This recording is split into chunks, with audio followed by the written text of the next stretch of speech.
I'm Stephanie Benvenuto, Chair of the San Diego Housing Commission Board of Commissioners. It is 9:01 on April 2nd, 2021, and I'm calling to order the special meeting of the board. The process we're using for today's meeting is authorized by Governor Newsom's Executive Order N2920, which he issued on March 17th, 2020 to address the COVID-19 public health emergency. The meeting is occurring by video conference with all board members, our president and CEO, Housing Commission staff, and general counsel participating by video.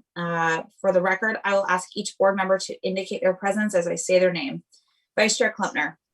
Here. Commissioner Akers. Here. Commissioner Davis. Here. Commissioner Hester. Present. Commissioner Hubbard. Here. Commissioner Mitchell joining us at 9:30. Okay. No members of the public are in attendance. However, members of the public may watch the video conference and hear the audio of today's meeting, which is being streamed live online.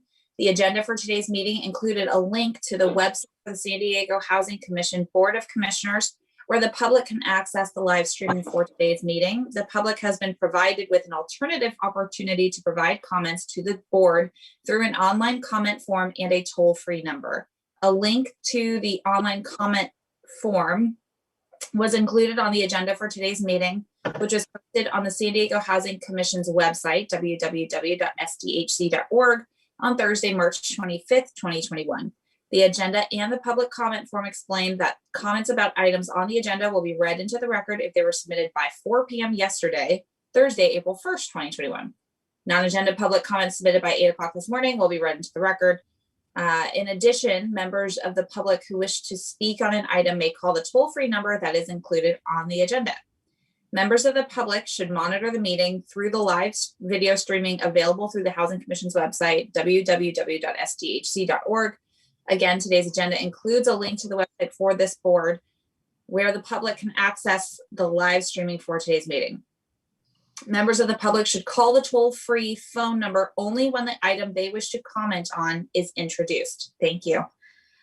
If a caller begins to comment on an item that is different from the item currently being considered, they will be asked to hang up and call back into the meeting at the correct time. Members of the public will have 3 minutes each to provide their comments. However, if a large number of callers wish to speak on a single agenda item, comments will be limited to 1 minute each. The phone line is now open to provide non-agenda public comments. Please call 833-610-2513 to be placed in the queue to provide non-agenda public comments.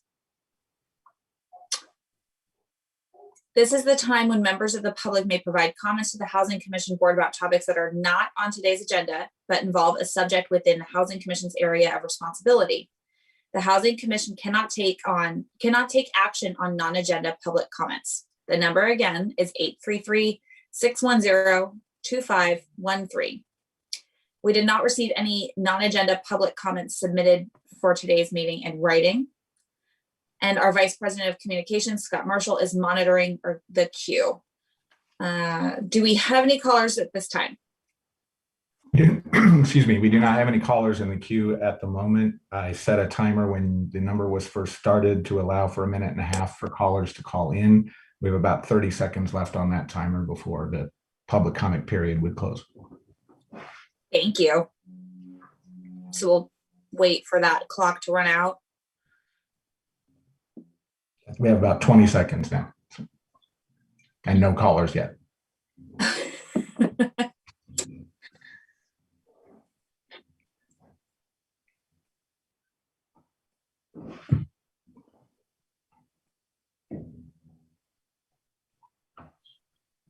And there are no callers at this time, so that's the end of the period. Thank you, Scott. Now I'll ask if any commissioners would like to make any comments. Commissioners. Going once, twice. Okay. We're going to move the report from the president CEO to post-action items and before our workshop. So everyone sit tight for that, and we'll go ahead and get a move on to the minutes. Our next agenda item is the approval of the minutes from the special meetings of March 5th and March 19th, 2021. The phone line is now open for public comments about the minutes. Please call 833-610-2513 to be placed in the queue. again, we're going to have another 90-second window. We did not receive any public comments submitted in writing, but we again are taking calls through that number 833-610-2513. Do we have any callers? Do not have any callers in the queue at the moment. No. Thank you. We have about a minute left on the time. Okay.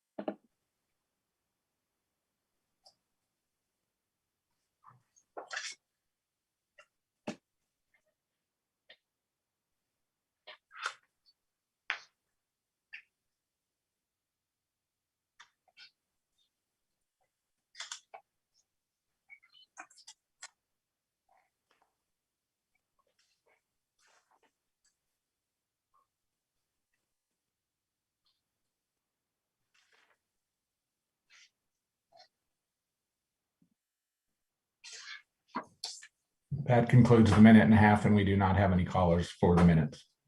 Thanks, Scott. Do any commissioners wish to make a motion? Or I'm sorry, make any changes to the minutes, or is there a motion?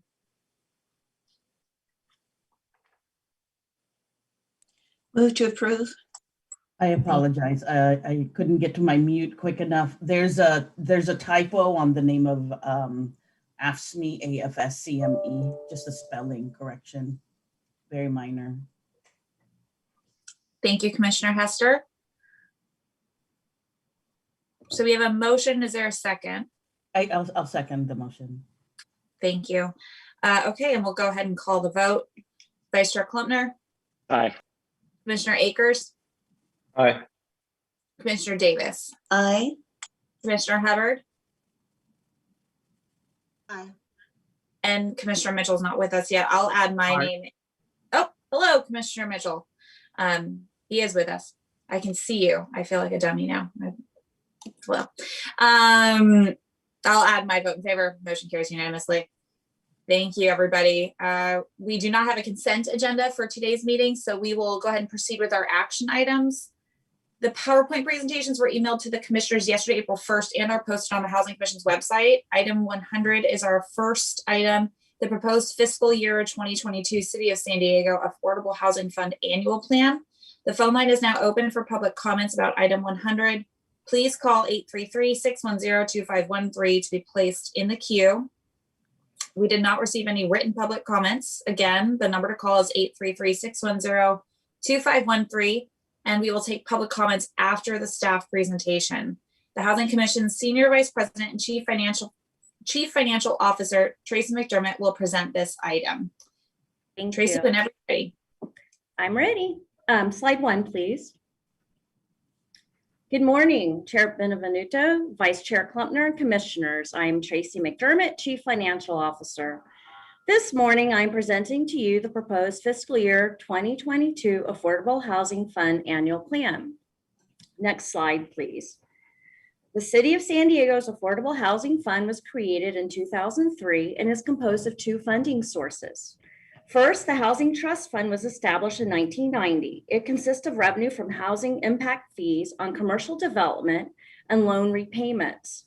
The fee revenue helps provide affordable housing for low-wage workers who will be employed at the commercial development, such as hotels and restaurants. Second, the Inclusionary Housing Fund was established in 2003. It consists of revenue from the collection of fees on residential development and from loan repayments. The developer has the option either to build affordable housing units or pay fees that will be used to the creation and preservation of affordable rental housing and assist first-time home buyers. Now let's go to slide 3. This is a collection of our history of collection for both funds from 93 through 2020. Now let's go to slide 4 and look at some of our outcomes since inception. We've created over 8,000 affordable housing units since the inception of the fund. We've also preserved 420 units. We've also assisted 289 first-time home buyers and assisted households experiencing homelessness. Let's go to slide 5, please. This is a timeline of our major milestones for the Affordable Housing Fund since its inception. Slide 6, please. So here's the 5-year phase-in plan that began July 1st, 2020. The council approved amendments to the Inclusionary Housing Fund Ordinance. These updates will be phased in over 5 years, beginning, as I mentioned before, July 1st, 2020. And this shows a percentage of, shows the percentage of residential units that developers will be required to set aside as affordable housing in each year for these 5 years. The alternative, the ordinance allows the developer to pay inclusionary housing fees in lieu of developing affordable units. This slide also shows the fees that will apply in each year for the 5 years rollout. We are currently in the first year at 2% in fiscal year 2021, and we're moving into 4% in 2022.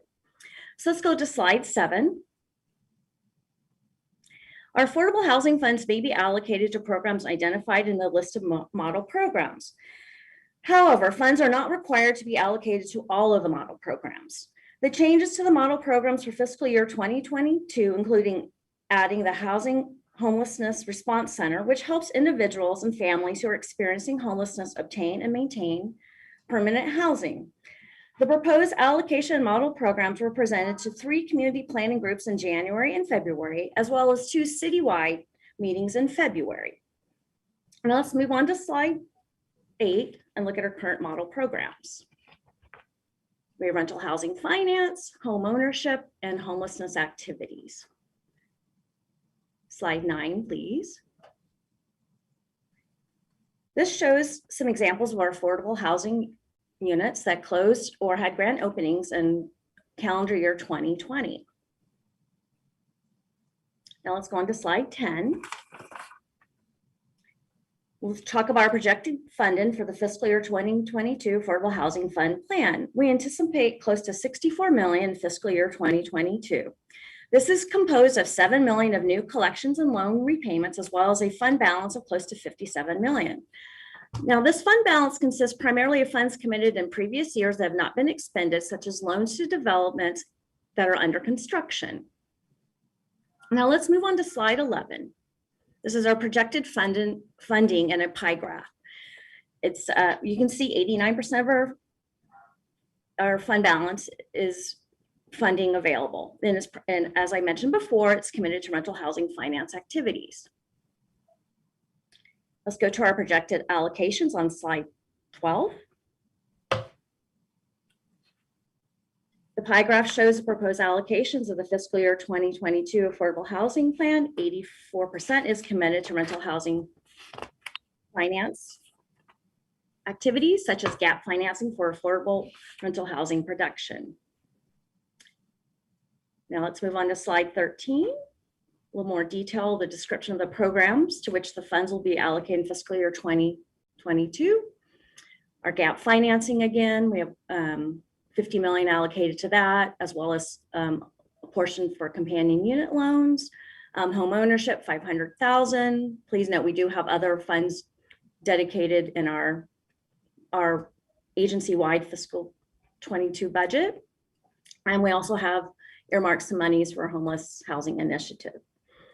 So let's go to slide 14.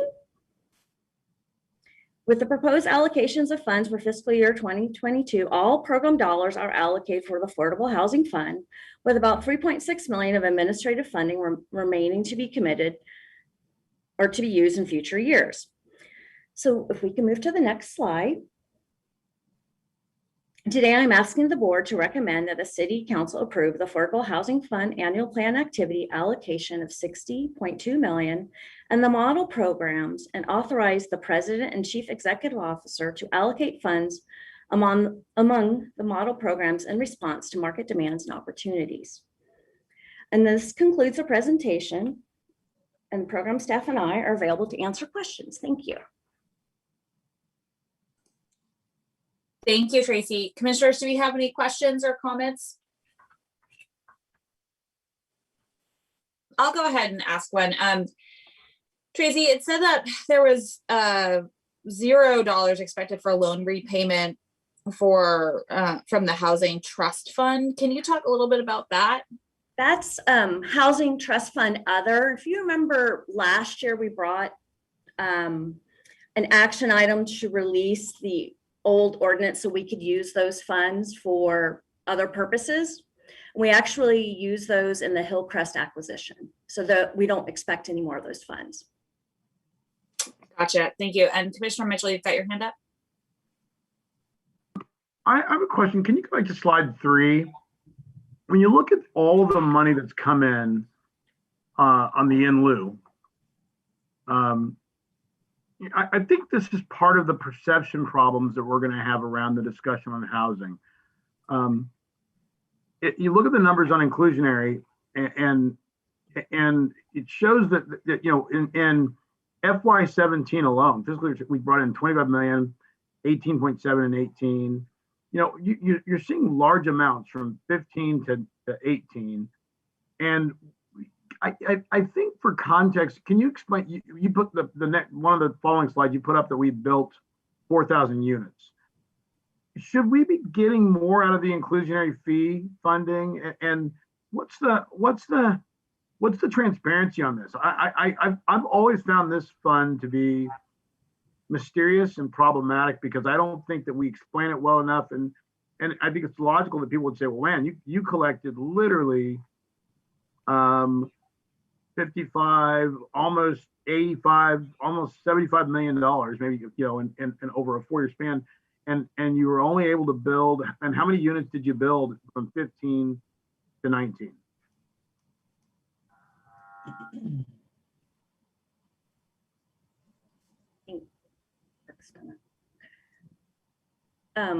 I'm not sure how many units we built from 15 to 19.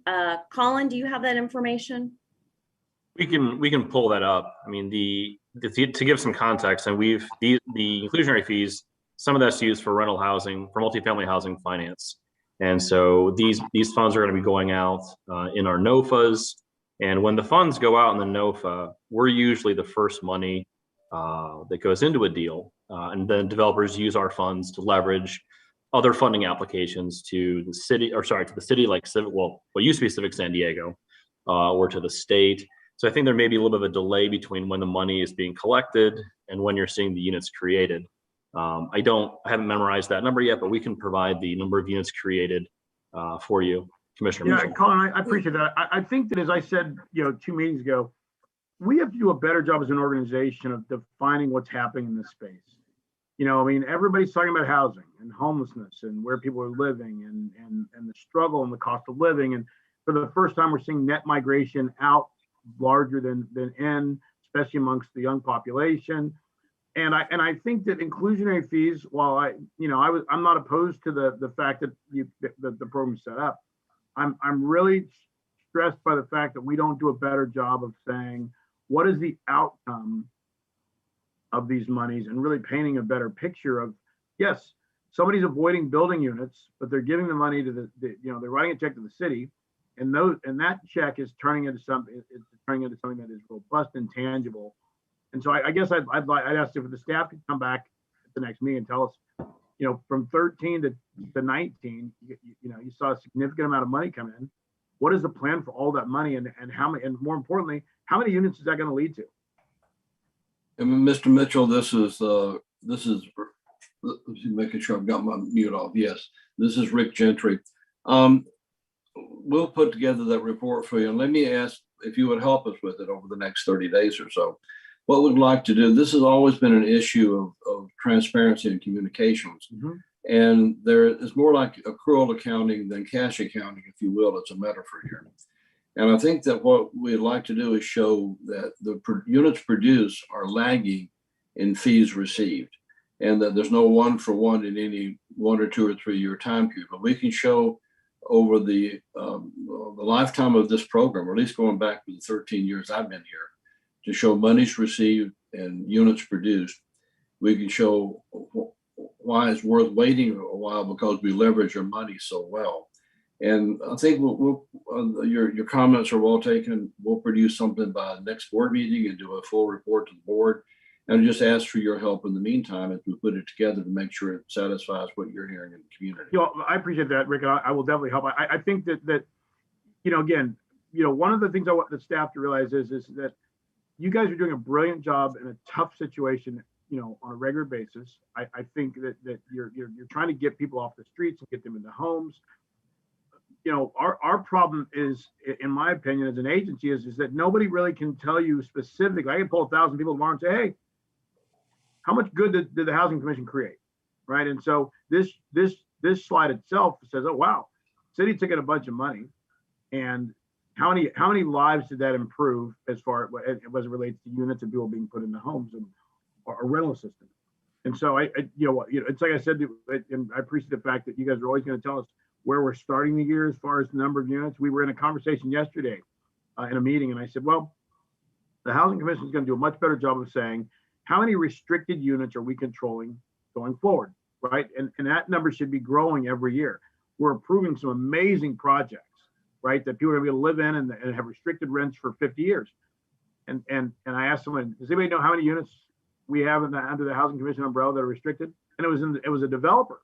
He said, no, I have no clue. So I think there's room for us to improve in the communication aspect, because it'll help us in the overall broader discussion around why we need more housing. And what helps staff and me in particular, what we'll do is I'll commit to you, we'll develop a dashboard report that will be to you guys monthly. Okay. That will show the history of monies received, units produced, and units pending.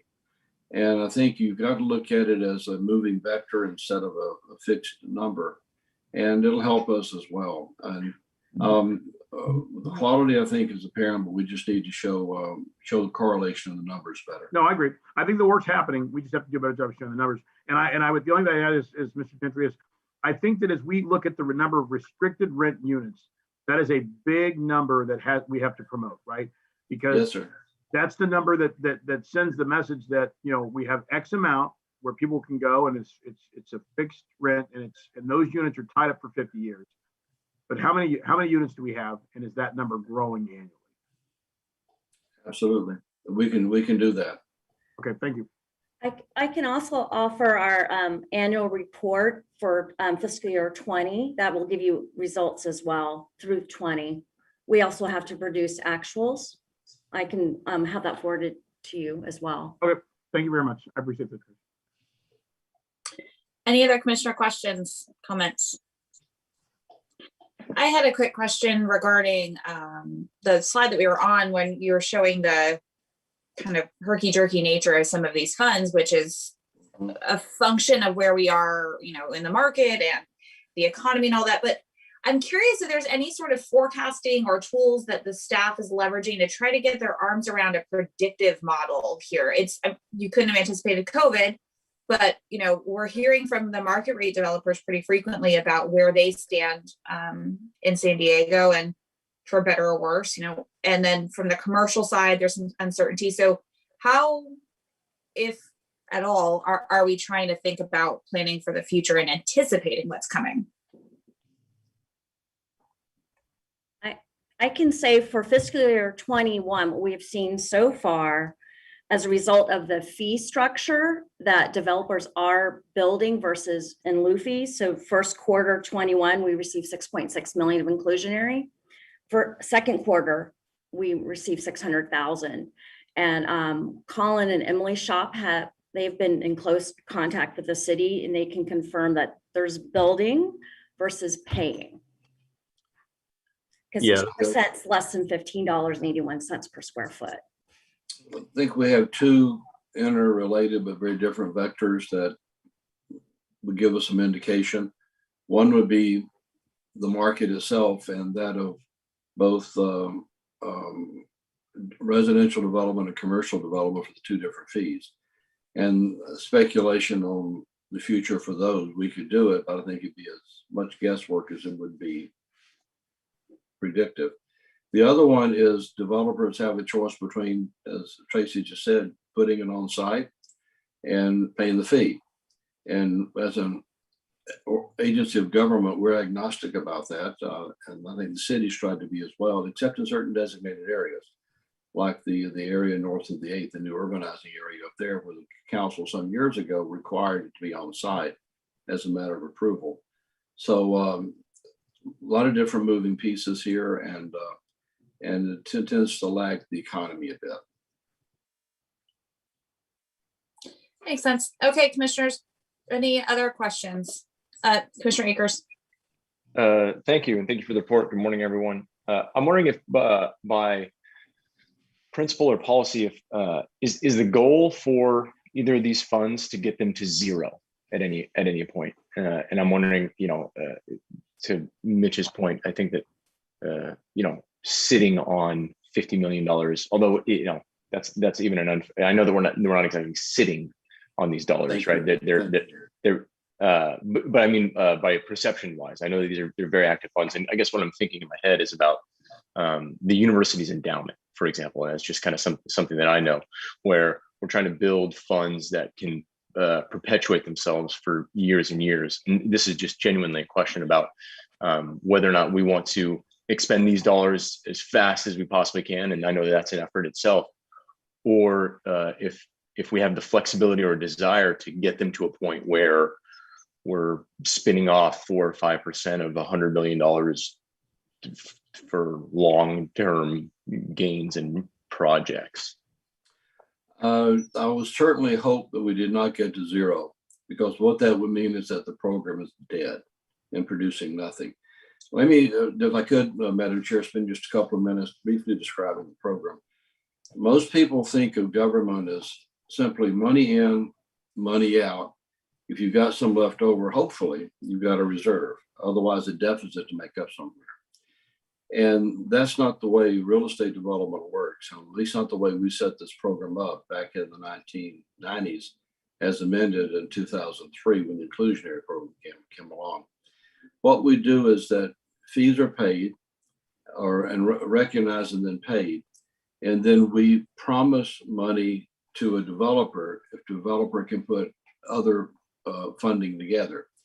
And if we were to put money out the door quickly, it means we'd be decreasing our effectiveness by a rate of about, we'd be hurting ourselves by about 5 to 6 to 1. We leverage this money now. And the way I try to describe it to the city council is that if you look at us producing in partnership with someone else, units that cost over $400K a door, that sounds awful for an apartment. But if you look at it as it costs in San Diego less than $100K a door for that same unit, the rest of the money being leveraged elsewhere, that's different. Plus the money leveraged elsewhere is heavily the federal low-income housing tax credit program, which has a fixed amount averaged here in California. And if we don't get it, it's going to go to, say, LA or the Bay Area instead. So what we try to do is to maximize the leverage of other sources. That's why if you look at this as a program in and of itself, it's the wrong way to look at it. You got to look at it as local seed money that's used to leverage other resources. And like any seed, is going to produce a product in the future. And again, I think that we can show these charts and show how it's interrelated over a time period, but in any one year, it has no relationship. And if we were to get down to zero, it would mean the program's dead. I appreciate that. Thank you, Rick. Oh, and also, Dion, it's not an endowment. It's not a pot of money that earns money and then the earnings you use for the programs, with the principal being left alone, essentially, which is typical for university or any philanthropic activity as well. This is all principal that we use.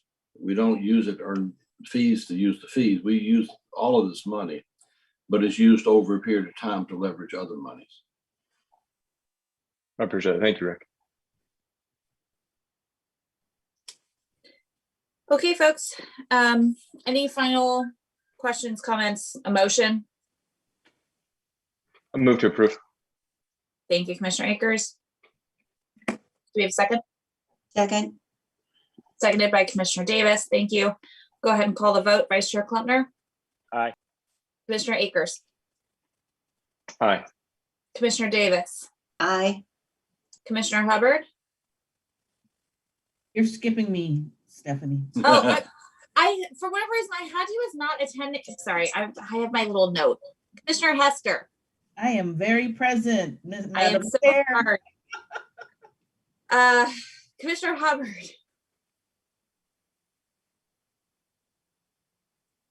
Commissioner Hubbard, sorry, did you vote? Aye. Thank you. And Commissioner Mitchell. Hi, my name is Mitch Mitchell. Stephanie, I'm on the board. I just want to say hello to you. You know what? Aye. I'm gonna appoint one of you chair one day, and you can do this. Thank you, everybody, for your patience. I am as fantastic at this in person as I am on Zoom. It will not get better. Motion passes unanimously. Again, I appreciate your patience.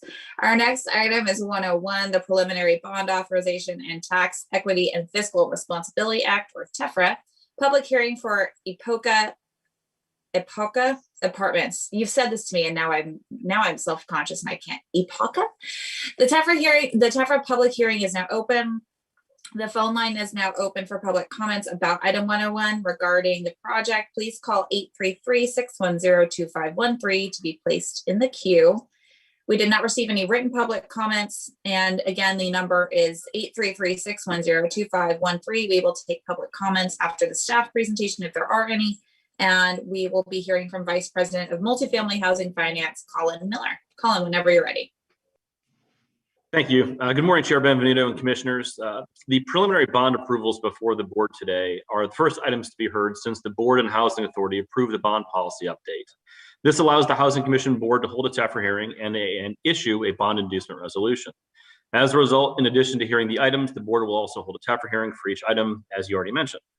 Please note that the final bond authorization and TEFRA approval will still require the Housing Authority and City Council's ultimate approval. We have two items today to be presented, Epoca or however you would like to say it, and the Radisson Hotel for a total of 294 affordable housing units. With that being said, the item today is for Epoca is the request to take the preliminary steps, issue tax-exempt multifamily housing revenue bonds, and hold a TEFRA hearing for the construction of Epoca apartments. Next slide, please. The proposed project will be comprised of 120 units, 119 of which will remain affordable for 55 years for individuals and families at 50 and 60% of San Diego's area median income. Now, this is the first development that the Housing Commission is participating with the developer, Coleridge California Realty, LLC. Coleridge is an experienced multifamily housing owner, builder, and operator with more than 16,000 units owned and nearly 3,000 affordable units in Arizona, California, Colorado, Oregon, New Mexico, Washington, Texas, and Utah. Their most recent projects completed are a 118 rental townhome unit in San Marcos, a 140 unit apartment project in Temecula, 62 for sale units in Mission Valley, and 58 for sale townhomes in Mission Valley. Now, Coleridge has a $1.6 billion pipeline consisting of approximately 4,400 units in San Diego, Phoenix, and Denver. In addition to Coleridge serving as the developer, Pacific Housing Incorporated, a 501c3 nonprofit, will be with the mission of providing quality affordable housing and services for residents, will be serving as a service provider. They will be providing a multitude of services for the residents, some of which are listed on this slide. Next slide, please. Now, the development will be located along Cactus Road with the northern boundary formed by the Interstate 905 freeway just south of Brownfield Municipal Airport. To the east by Cactus Road, to the west by the Pacific Gateway Park, and the south by undeveloped land and some light commercial usage. It is adjacent to City Trails Park, which offers hiking trails and a walking paseo. Now, Epoca is anticipated to have its own recreation facility that will include amenities such as tot lots, a barbecue area, pools, fitness centers, and a leasing center. Additionally, bike racks and bike maintenance stations will also be provided for the residents. Next slide, please. Epoca will be located on a 3.1 acre parcel that is part of a much larger master plan community that is being developed concurrently by Coleridge. The development will provide 56 one-bedroom, 32 two-bedroom, and 32 three-bedroom affordable units, as well as one manager's unit. Now, the property will have 180 surface parking spaces as well. Next slide, please. Given the constraints of a PowerPoint slide and the size of the project, the site plan needed to be divided in two. So even though you're going to see two different pictures, it is in fact one large continuous development. This is the upper portion where you can see the Cactus Road and Airport Freeway, or Airport Road. Next slide, please. This is the lower portion of the master plan community. And now in total, there are 2,122 units planned with an estimated 767 for sale and 1,355 for rent. There will be a mix of product types, including townhomes, both for sale and for rent, as well as full rent apartment buildings. Now, on the left-hand side of the site plan, just to the right of the legend, you will see a portion that is set aside for a to-be-built school for K through 8 students. Additionally, there are 2 public parks associated with the master plan community, a 3-acre village central park and a portion of a 6-acre trails park. Next slide, please. The total development cost for Epica will be approximately $53 million, which equates to approximately $443,000 per unit. Now, permanent sources of funding include a conventional loan, state and federal tax credit equity, deferred developer fee, a master developer note, the managing general partner sponsor loan, and the related accrued interest on that sponsor loan. It should be noted that no Housing Commission loan proceeds are contemplated for the project. Next slide, please. As I mentioned earlier, the project will be comprised of 56 1-bedroom, 32 2-bedroom, 32 3-bedroom, and 1 manager's unit. Now, rents will range from $1,083 to $1,802 per month for the 1 through 3-bedroom units. Eligible households and individuals will have incomes ranging from $52,000 to $69,300 based on the 2020 rent and income chart. Next slide, please. Should you approve these actions today, the developer will apply to CDLAC and TCAC on May 13th for the 4% bonds and credits. If successful in that application round, we would bring this item back to the Housing Commission Board in September, and then to the Housing Authority and City Council in October for final bond authorization. If all this goes as planned, the developer will then close financing in January of 2022 and begin construction in February, with an anticipated construction completion occurring in February 2023. Next slide, please. To summarize the developer's request, you are considering approvals to take the preliminary steps to issue up to $40 million in tax-exempt multifamily housing revenue bonds and up to $15 million in taxable bonds. Approval of the bond issuance and TEFRA resolutions does not commit the Housing Authority to issue bonds. The bonds will not constitute a debt of the city, and if bonds are ultimately issued for the project, the bonds will not financially obligate the city, the Housing Authority, or the Housing Commission, because security for the repayment of the bonds will be limited to specific private revenue sources of the project. Next slide, please. Staff is requesting that the Housing Commission issue a bond inducement resolution for up to $40 million in multifamily housing revenue bonds and up to $15 million in taxable bonds, as well as authorize an application to CDLAC for tax-exempt bonds, approve Quinton Fimig as bond counsel and PFM as the financial advisor. Now, please note that, again, these approvals are preliminary and that final bond authorization by the board and Housing Authority is required at a later date. Further, to authorize that the Commission's president and CEO or designee to execute necessary documents in a form approved by General Counsel and Bond Counsel, as well as take necessary action upon advice of General Counsel. And finally, that the Housing Commission hold a Tax Equity and Fiscal Responsibility Act public hearing and adopt a resolution approving the issuance of up to $40 million in multifamily housing revenue bonds to facilitate the development. Next slide, please. Appreciate your time. This concludes the presentation, and I'm available to answer any questions you may have. Thank you, Colin. We will now take any public comments from callers on this item. I apologize, I skipped over this piece for the last item. Do we have any callers at this time? We did not receive any calls for this item. Okay, this concludes the public comment period for item 101. Commissioners, do we have any questions or comments? I have a question, Chairman. Take it away. Colin, question for you on the when you look at this project, I'm fine with it. I wonder how much interaction do we as an organization have with Sandag? Because I looked at the location of this project, and well, it's a great project, but it will fill up when it's built.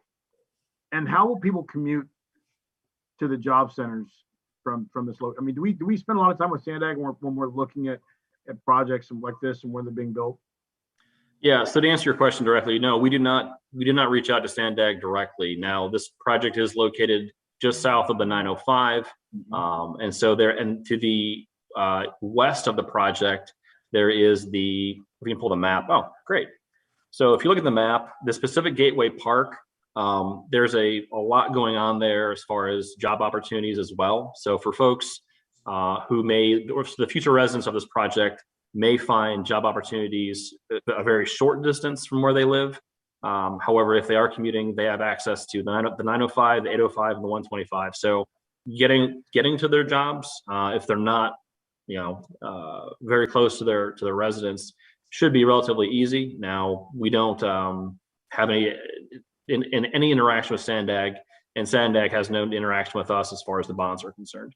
Yeah, I didn't expect them, as far as the bonds are concerned. I just find it a little bit concerning that Sandag's planning their 5 big moves, and we're trying to incentivize building housing. And this project, I mean, while it's a wonderful project, I mean, it is a long ways away from our job center.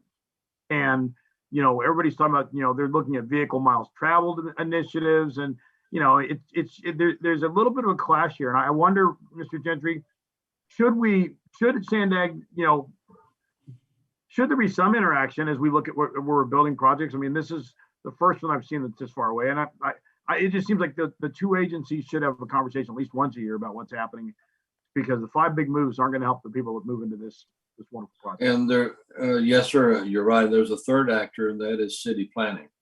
Mhm. And so we tend to follow city planning, and city planning and Sandag, I know, do have some relationship. We have not tried to include where we put our properties, except to follow the existing planning decisions that the city has made in that regard. I think this is a question well worth asking. I'm not sure I know the answer to it at this point. Okay. Any other questions or comments from the commissioners on the project? So quickly, just to follow up on what Mitch was what Commissioner Mitchell was saying,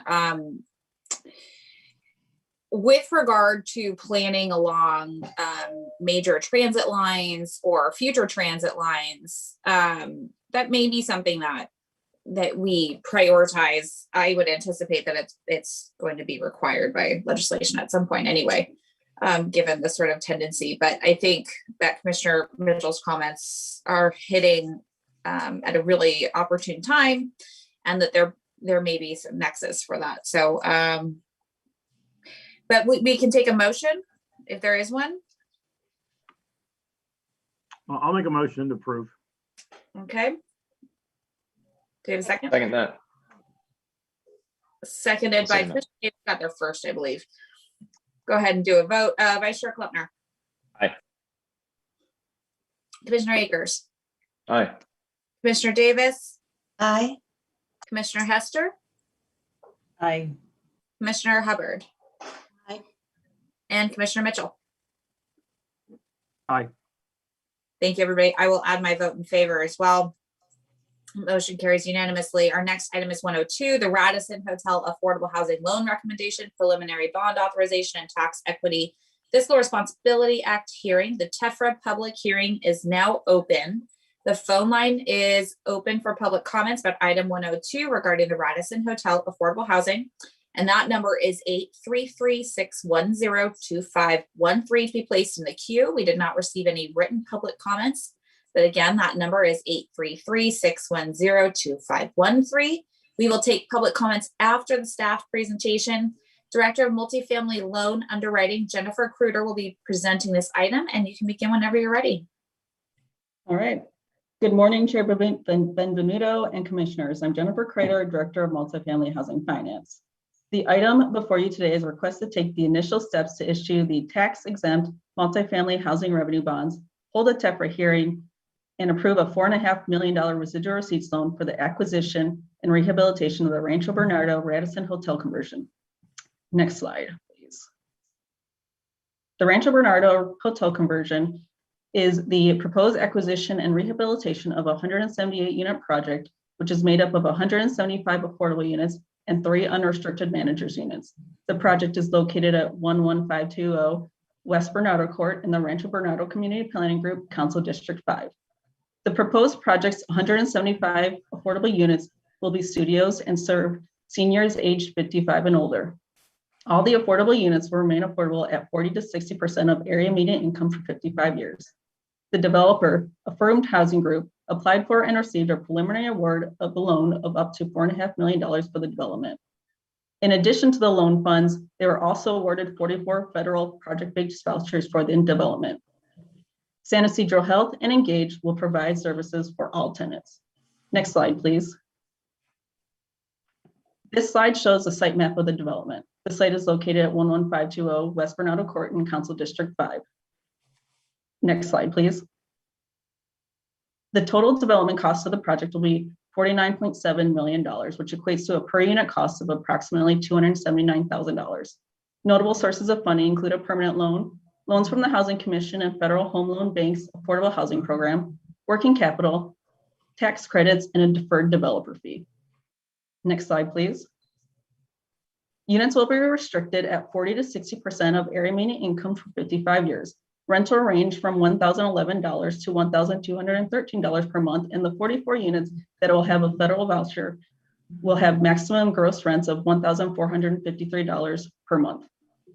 Next slide, please. Should this be approved today, the developer will apply for bonds in May 2021. Should the developer receive an award of bonds, we anticipate bringing this item back for final bond-related approvals in September 2021. At this time, in addition to the Housing Commission board approval, the project will also be brought before the Housing Authority for approval. The developer expects to close financing and start construction in February 2022 and complete renovations in March 2023. Next slide, please. Here's an aerial view of the hotel as it currently stands. Next slide, please. You're considering approvals to take the preliminary steps to issue up to $32.5 million in tax-exempt multifamily housing revenue bonds. Approval of the Bond Issuance and Tax Equity and Fiscal Responsibility Act, TEFRA, resolutions does not commit the Housing Authority to issue bonds. The bonds would not constitute a debt of the city. If bonds are ultimately issued for the project, the bonds will not financially obligate the city, the Housing Authority, or the Housing Commission, because security for the repayment of the bonds will be limited to specific private revenue sources of the project. Next slide, please.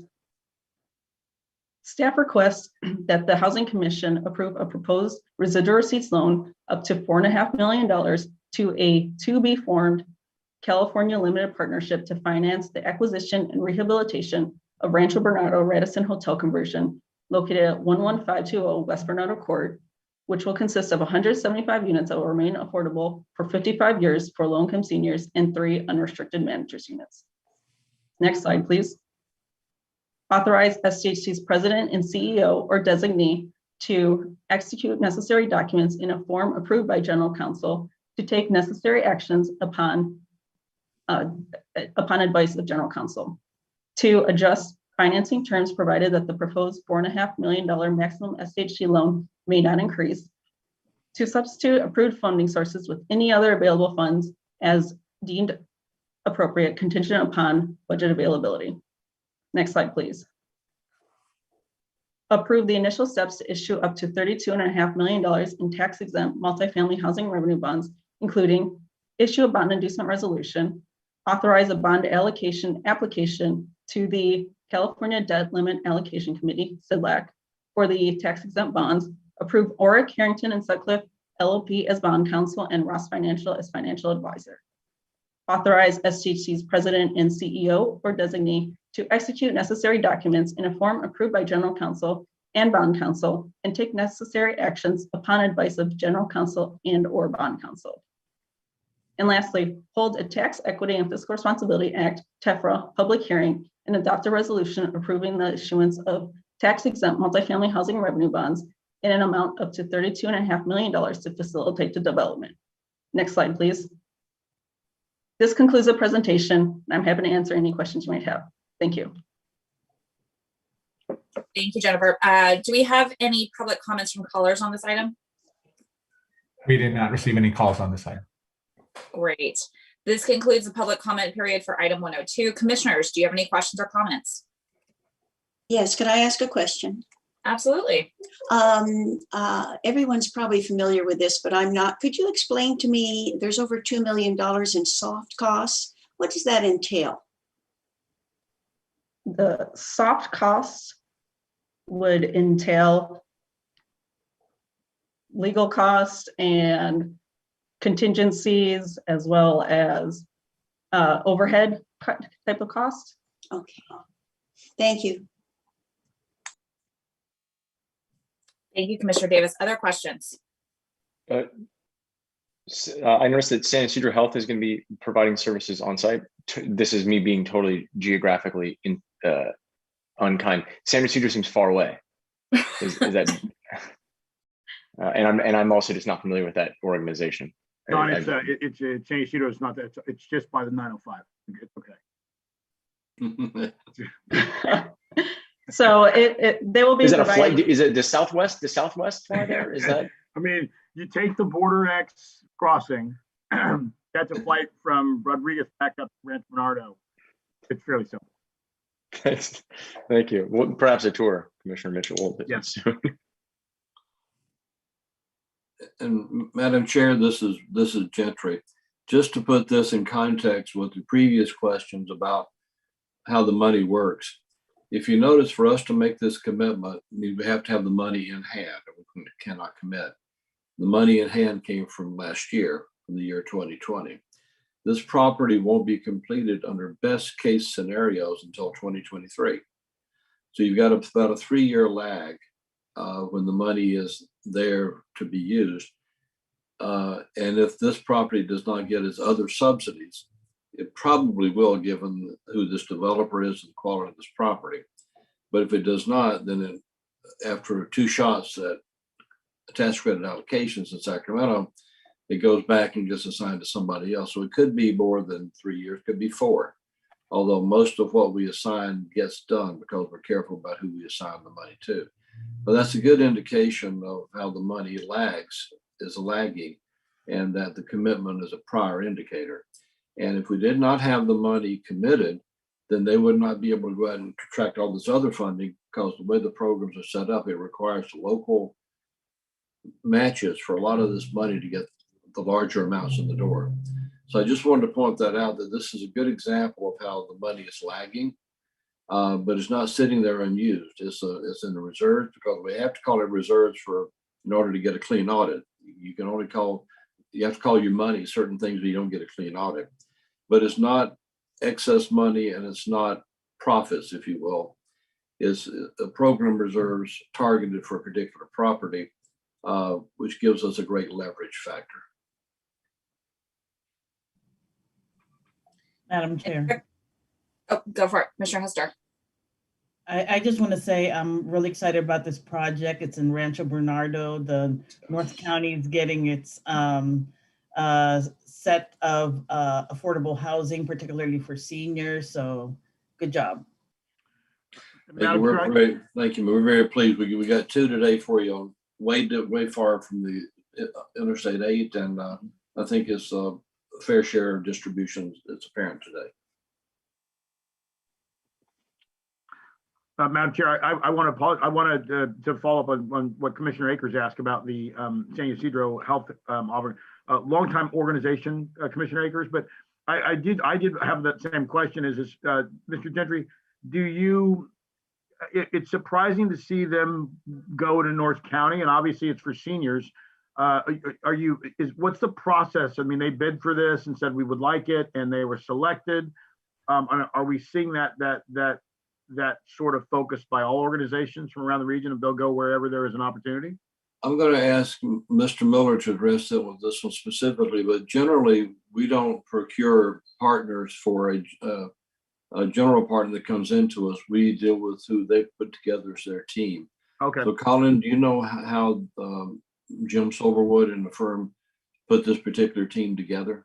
And thank you for that, Mitch. That's exactly what I was actually thanking for that follow-up. Yeah, I can speak to this a little bit. So San Ysidro Health has been around for over 50 years. They operate all over the county. So the fact that their name is San Ysidro Health, and they may have some of their work in the southern part of the county, they do operate over the entire county. So that they can hop on the 905, I think that was the freeway that was preferred.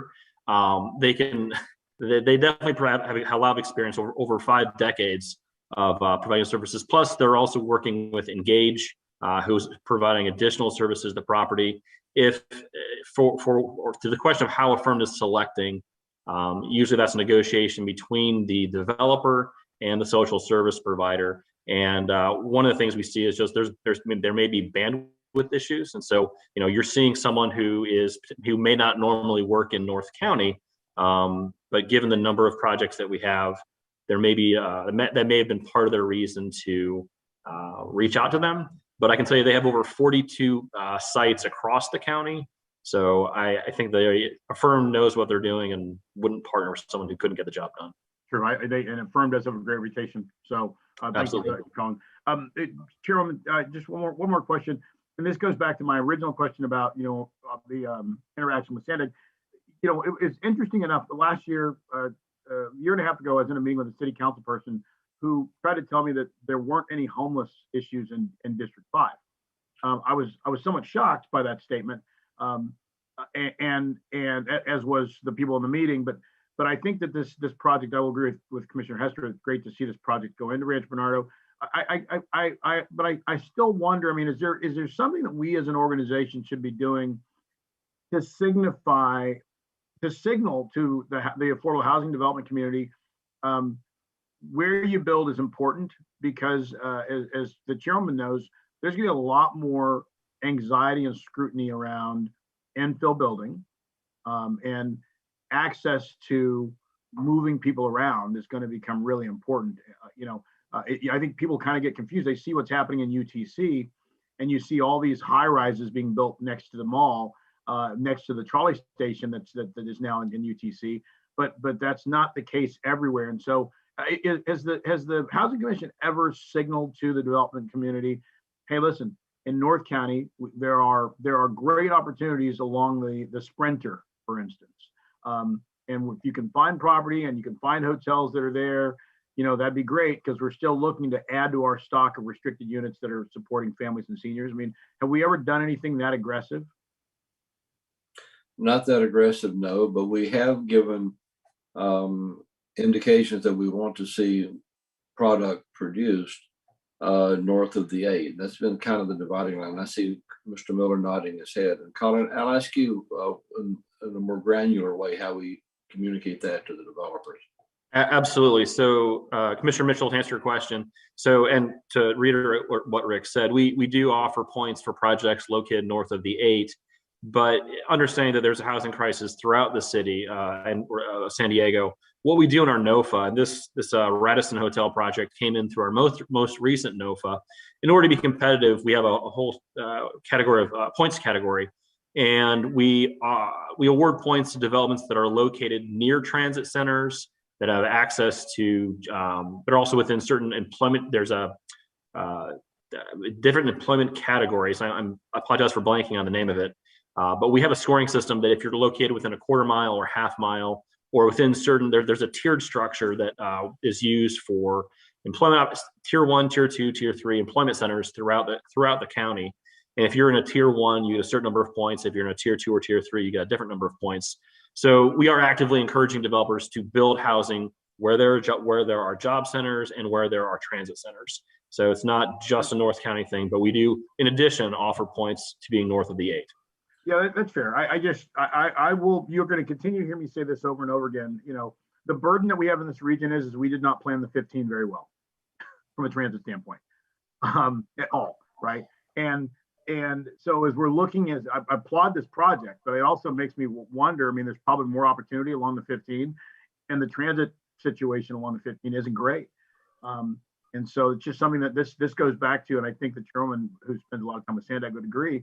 Sandig has to be better about talking to us, because I don't know what I can't remember, Chairman, what the plan is for the big 5 moves. I don't know that it improves the 15 movement very as much as it should, but depends on really where you're coming at that from.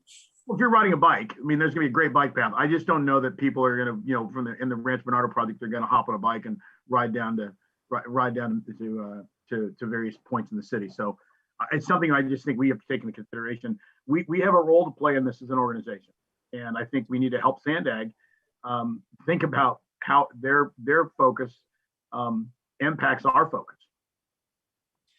I think it's fair to say that we've been more transaction oriented up to this point, which I think probably is the right thing for us to do. in our scheme of things, but we also tried to, as Colin indicated, give incentives for areas that make for smarter housing than dumber housing. But we also recognize that there's a competitive marketplace out there. Well, the bottom line is what makes a developer work or not. And that's up to a developer to put all this together into hopefully a cohesive whole.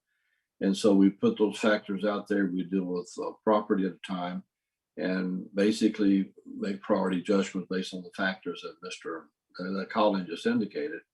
And of course, we should be more involved, but we also, housing tends to follow transportation to some extent as well. And so what we try to do is make sure that our transactions mirror what the city planning needs to do, assuming city planning fits in properly with the regional Sandag approach. And if there's more that we need to do, we can do it. But we're trying to make sure we come up with properties that work as well.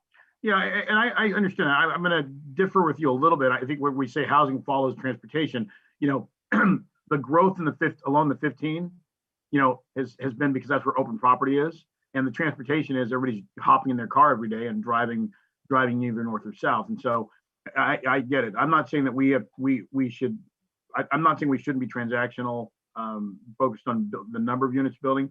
But I do think we're getting closer to the point where we really need to help move public policy on. If you're going to provide housing for people and try and get them employed, making sure we're building the housing where it's easy to get to where they're employed. It's going to be, without using a car, is going to be important. That's what I meant partly by transportation. We're trying to put as much as we can along the transit corridors as well. So I don't think we're in disagreement here, sir. Thank you. Okay, other questions or comments? I'll just echo what Commissioner Hester said, and I think everybody's getting at in their own way, which is this seems to be a great project. The cost per unit, the location. So kudos to both staff and Affirmed. It's nice to see these projects going in places like that. Putting aside the larger regional transportation questions that Commissioner Mitchell very validly has pointed out, but still, as we were doing the previous item, I will say that I do always kind of try to imagine people in locations like that who may end up having to do long commutes to a workplace. So there's a role for all of these locations, but when we see ones like this that probably are closer to some of these employment centers, it is very encouraging. So thank you. Thank you, Vice Chair Klempner.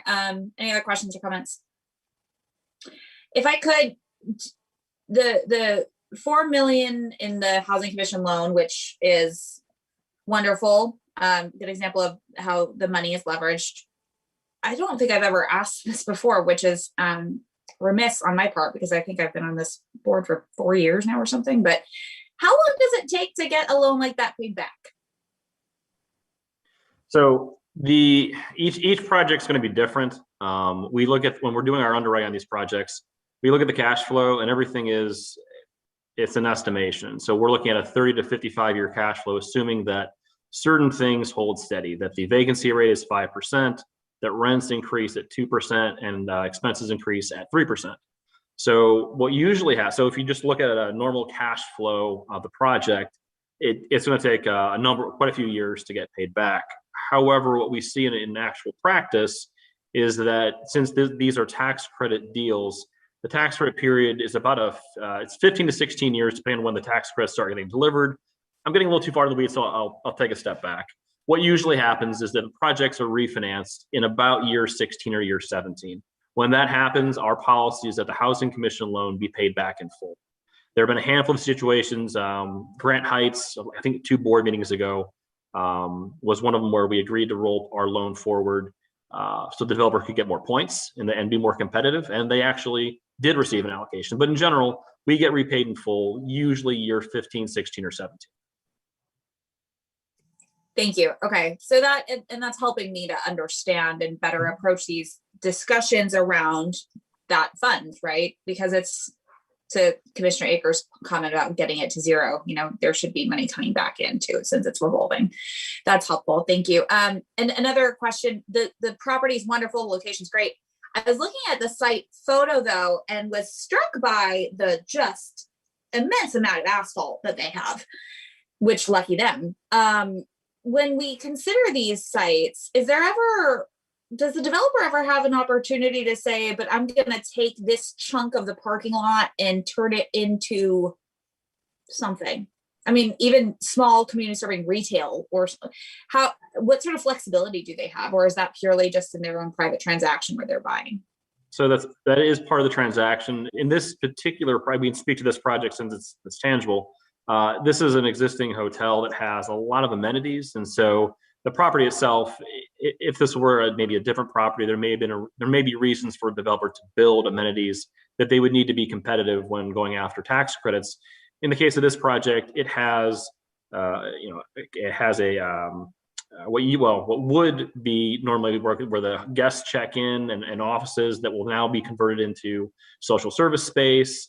They're filling in the pool and creating a patio. So this project, this particular hotel conversion is a little unique in that it's already community area rich. Now we have spoken with other developers where they do have land and are talking about doing a combination acquisition rehab. We've had another developer who's actually discussing tearing down one of their buildings on a multi-building site, tearing down one building, doing a new construction and putting higher density on that space, and then rehabbing the rest. So it is deal specific, but in this case, this project is so amenity rich that I don't think the developer wouldn't be cost effective for the developer to do that in this situation. But deal by deal, the developer can make that decision. It's a fantastic project. Sort of curious. And then finally, obviously hotel conversions, the name of the game right now. Curious if you're hearing or if you're talking at all with folks from the industry. I mean, are hotels on the lookout now for bidders, or because along the 8, some of the ones that we had picked up before were off market, if I remember correctly. They were. And seeing this one go is great, but I know that we're potentially looking for additional sites for our projects. So what's the relationship like between the hotel industry and people trying to buy them? Well, I think what we discovered last year when we were looking at Project Home Key with state money was that there was not always a direct relationship between a hotelier willingness to sell and our willingness to purchase. There was frequently a real quality disconnect, and I'm being careful on how I say that. But a lot of the hotels we looked at, we wouldn't touch.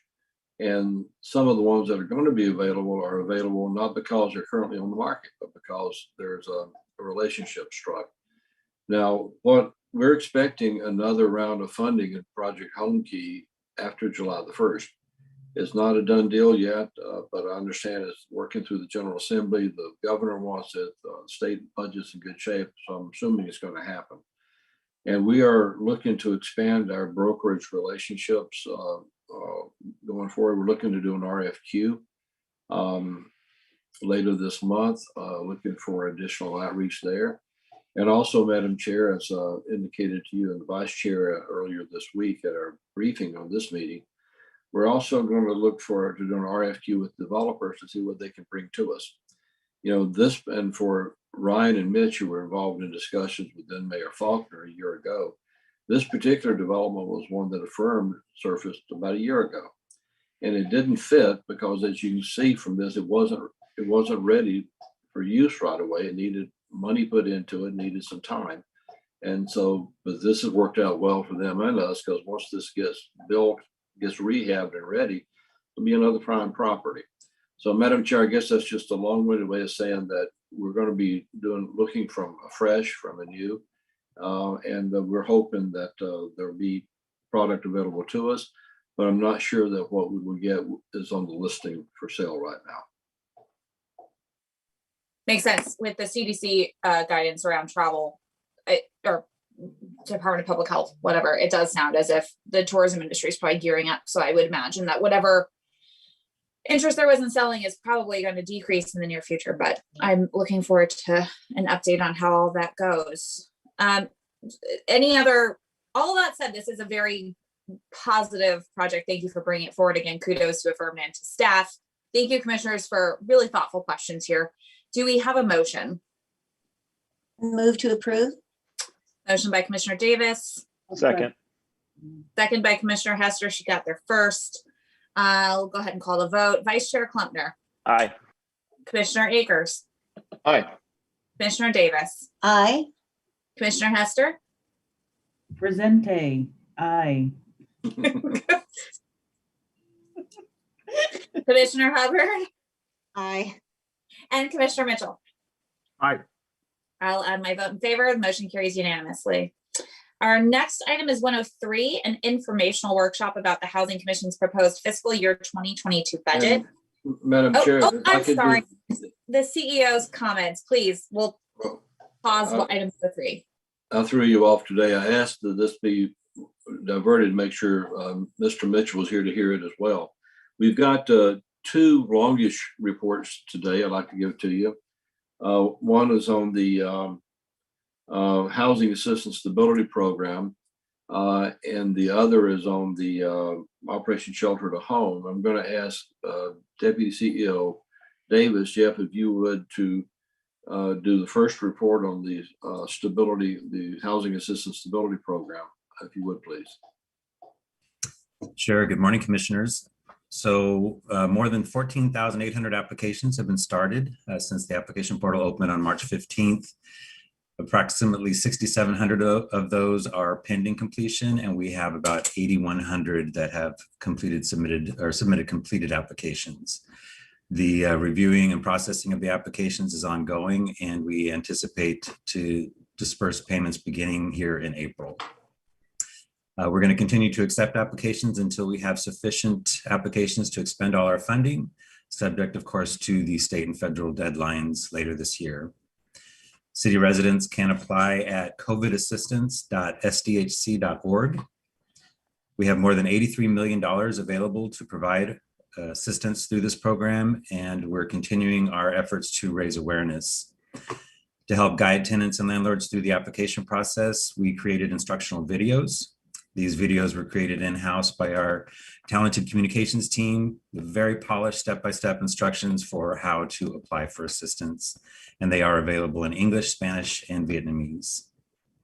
We've shared these videos through emails to more than 90,000 households on our Section 8 Housing Choice Voucher waiting list, more than 6,400 landlords who rent to voucher households, to the community-based organizations working with us to perform outreach and provide application assistance, and also more than 500 additional organizations in the community, including healthcare providers, social service providers, places of worship, and educational institutions. Our city council members are aware of these instructional videos, as are now the members of this board. We also have continued to make progress on the additional outreach initiatives that we described during the March 5th board meeting. A postcard with information about the program was mailed directly to 170,000 households in the 10 city zip codes with the highest COVID-19 case rates that also are in the areas that we've identified as signature and enterprise communities. English and Spanish language television and radio ads began airing on March 15th and will continue through at least the end of April. We've also placed ads in community newspapers such as Voice and Viewpoint, El Latino newspaper, and Filipino Press, just some examples. In addition, we have placed billboards in Council Districts 8 and 9, bus benches in those districts and Council District 4, and ads inside buses and trolleys that serve the South Bay and downtown areas. Staff from Councilmember Moreno's office also have posted information flyers in laundromats and other businesses in their district, District 8. As Commissioner Hester and Mitchell discussed on March 5th, we have collaborated with labor organizations and SDG&E on additional outreach. In addition to making it possible for us to partner with SDG&E, Commissioner Mitchell hosted a call to action meeting that brought together food banks, healthcare providers, labor organizations, and community leaders to expand the number of organizations helping to raise awareness about the program. We held a news conference on March 15th with Mayor Todd Gloria, Councilmember Vivian Moreno, and the Chicano Federation for the program launch. A week later, on March 22nd, a second news conference with Mayor Gloria, Councilmember Raul Campillo, Unite Here 30, and the California Restaurant Association encouraged low-income workers in San Diego to apply. And I want to thank Commissioner Hester for also attending that news conference, and to Unite Here Local 30 and the California Restaurant Association for helping us spread the word. We're working with the mayor's office on another news conference scheduled for next week with Councilmember Sean Elo Rivera and the San Diego Unified School District. The school district will be distributing thousands of flyers about the program to families with low income to whom the district also distributes food. The San Ysidro School District also has shared program information in emails and newsletters to parents in that district. Some data for you: approximately 72% of the submitted applications are from households with income at or below 30% of the area median income. Another 23% of the applications are from households at or below 50% of the area median income. About 35% of the applications so far are from individuals who identified their ethnicity as Latino. In addition, the racial breakdown of application includes 24% white, 17% African American, 10% Asian, 8% multiracial, and 40% who self-identified as other. The highest percentage of submitted applications, about 21%, is from Council District 3. The second most applications, about 19%, are from District 9, and Districts 4 and 8 each account for about 9% of the submitted applications. We anticipated a higher number of applications from these two council districts than have been submitted so far, so we've been expanding our outreach in these communities. We are planning a day on which Housing Commission staff can volunteer to distribute information in every neighborhood in Districts 4 and 8. We'll go to grocery stores, gas stations, and any other location that the council offices may recommend to us. We'll send an invitation to participate to each of you and the council members, and we'll provide more details. In addition, we're looking into working with 211 to follow up with anyone from those two council districts who has called them since April 2020 asking for help because of COVID-19. And we are exploring setting up a phone bank initiative to contact households in these districts. In addition to our other outreach efforts, 12 community-based organizations are contracted with us to reach out to the communities they serve to raise awareness about the program. 10 of these CBOs and 211 San Diego are also helping renters complete and submit their applications. These CBOs include Casa Familiar, the Chicano Federation, Logan Heights Community Development Corporation, the Urban League, and the Union of Pan-Asian Communities. So we continue to work diligently to make sure all San Diegans with low income whom COVID-19 has affected know about this program and apply for it. And we want to thank the board for their active support and participation in this program. And that concludes the update. And Madam Chair would be glad to respond to any questions board members might have on this initiative. I'll throw one in, Jeff. I forgot to mention to you guys, did we connect with CUI and MAC? Those are the two nonprofits in the region that they operate the LIHEAP program, the Federal Energy Assistance Program. It comes from federal dollars, but they have a database of residents who I'm assuming a lot of them they see annually, because you're allowed one grant. So if we have not connected with them, I think CUI and MAC can help spread the word, because the clientele that they generally, the residents they serve generally are the group that we're trying to focus on. Thank you, Commissioner. I don't see Molly, surprisingly, on. She's made this outreach her more than full-time job. I'd be surprised if she hasn't reached out to them, but I will make certain that she has. Madam Chair. Go for it.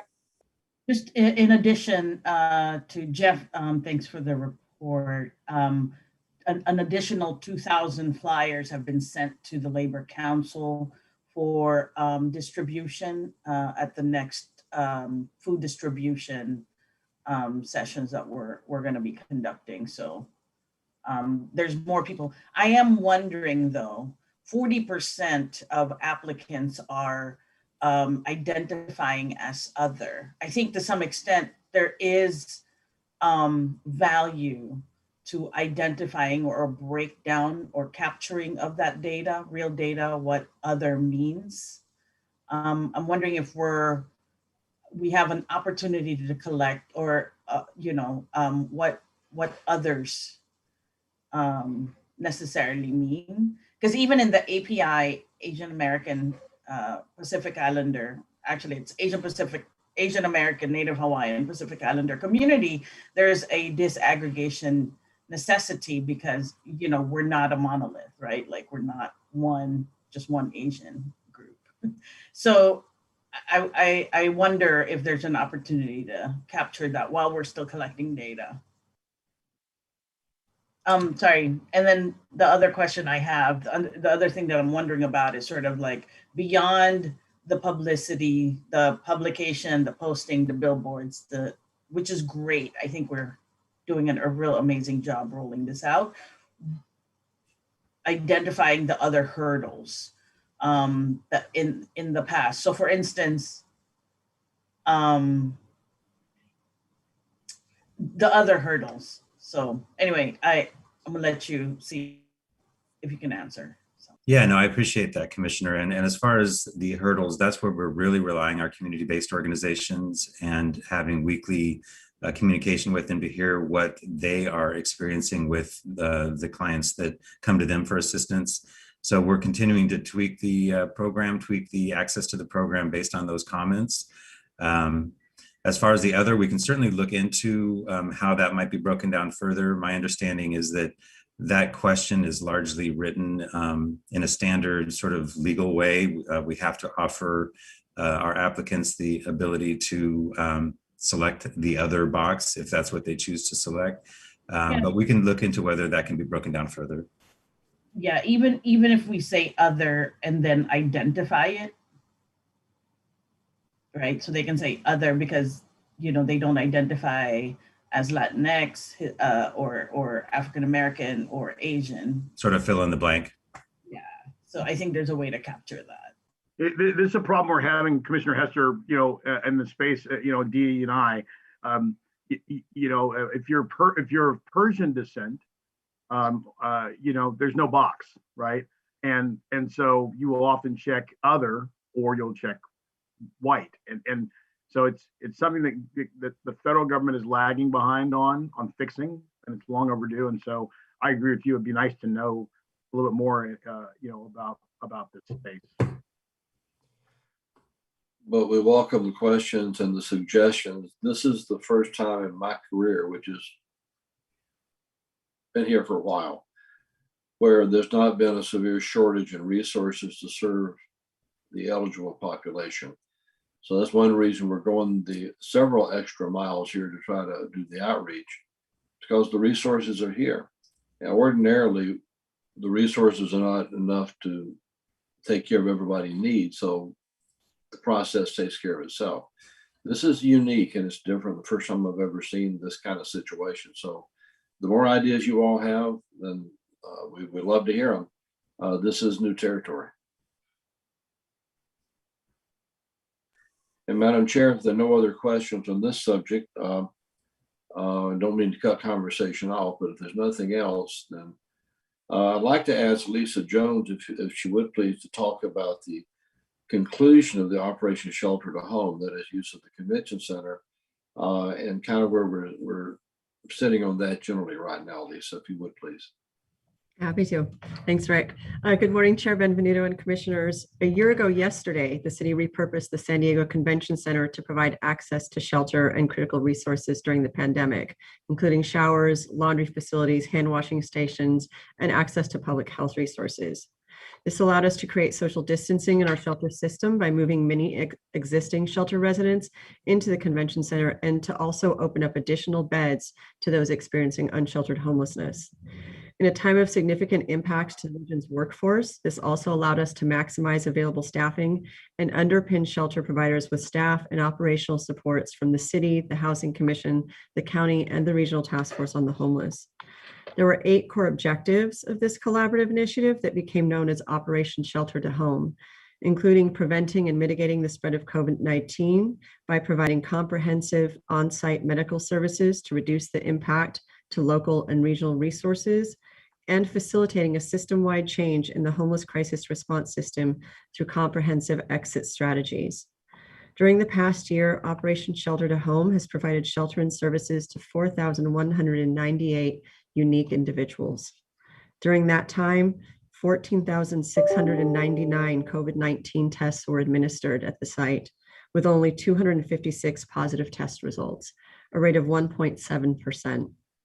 On April 10th, 2020, the Housing Commission repurposed many of its Housing First San Diego team to stand up a housing navigation unit on site at the convention center with support from RTFH's coordinated entry system and HMIS staff.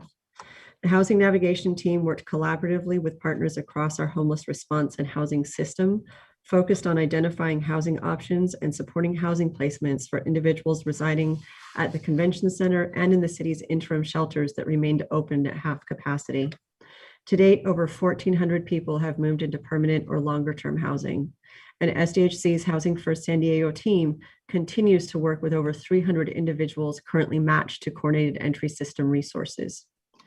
During this same time, under the leadership of the board and our CEO, Mr. Gentry, the Real Estate Development, Rental Assistance, and Homeless Housing Innovations divisions worked swiftly to identify, acquire, and repurpose long-stay hotels into 2 permanent housing communities with supportive services.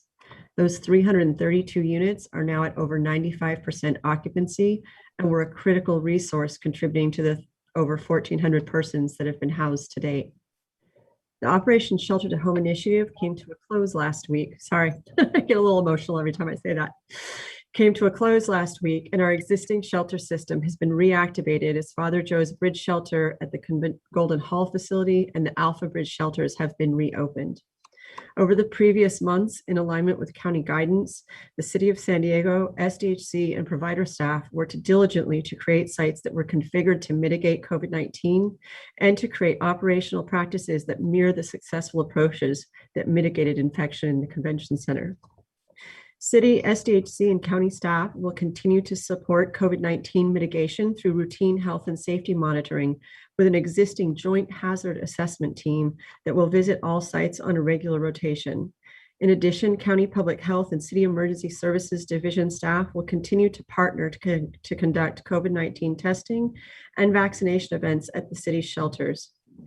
As this initiative comes to a close, we not only take away the lessons learned in relation to mitigated COVID-19 to support our existing shelters, but we take away new and stronger collaborations between partners, and in particular, significant system change as new practices were piloted during the pandemic.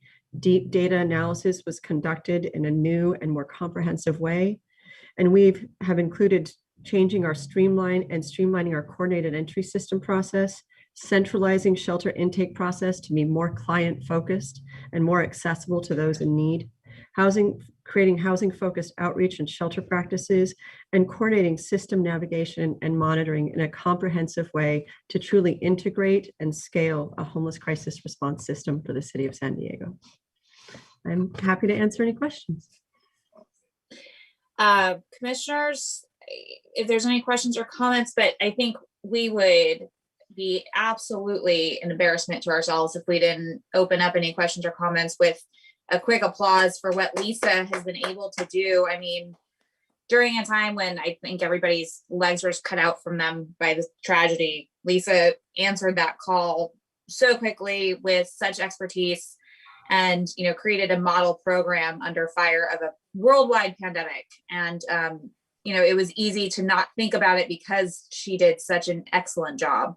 And so I just want to make sure that in this moment, which is probably quite overwhelming for you to let go of something that was so immense and emotional. It was the experience of a lifetime, and it was because so many people came together, staff across our agency and across our system really came together in an unprecedented way. And our goal is to build on that foundation so that we are stronger, better, and more client-centered as we move forward. So thank you. You're very appreciated, all the work that you do. And one of the other things, just while we're lauding Lisa, I just want to say that one of the things I've been so impressed with since Lisa's arrival is the ability to find a solution to a problem here and create systemic change throughout. You know, she looked at the workforce shortage, and now there's a partnership with the community colleges. She saw some of the fundamental opportunities with the homelessness systems, and now we have streamlined programming amidst a pandemic. So just an incredible professional, and really, really want to applaud all that you've done. So if there are questions or other comments, please, now's your chance. I saw Commissioner Akers. Add to that, clearing out the VASH vouchers, which I know was something that I was particularly interested in before I could ask even a follow-up question. That seemed to be another silver lining of Lisa's work this year. Just absolute wonderful collaboration from everyone. Thank you. And a tremendous amount of work from the Rental Assistance Division and our VA partners as well. And look, and she doesn't want to take the credit. And then she's just trying to push it off to everyone else. Too good. Any other comments? Madam Chair. Commissioner Hester. I just want to thank Lisa for a job well done, and everyone that's under your all the teammates that you have had working on this project. Please send them our thanks and job well done, please.